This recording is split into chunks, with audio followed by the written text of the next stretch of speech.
ஆதி மனிதன் காட்டை நேசித்தான், காற்றை சுவாசித்தான். ஆனால் இன்றைய மனிதன் பணத்தை நேசிக்கிறான், சுவாச காற்றுக்கு யாசிக்கிறான்.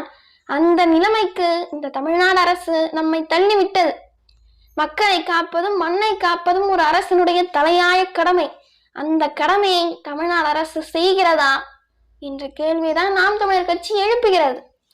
மரம் மண்ணின் வரம், அதை காப்பதே மனிதனின் அறம். ஆனால் நாம் அதை காக்கிறோமா?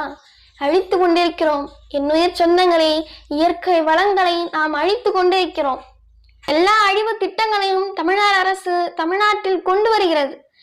அந்த எல்லா அழிவு திட்டங்களுக்கும் எதிராக ஒரு உரிமை குரலாக போராடுவது நாம் தமிழர் கட்சி மட்டுமே. மண்ணை காப்பதற்கும் மக்களை காப்பதற்கும் இயற்கை வளங்களை காப்பதற்கும் ஒரு கட்சி தமிழ்நாட்டில் போராடுகிறது என்றால் அதுதான் நாம் தமிழர் கட்சி.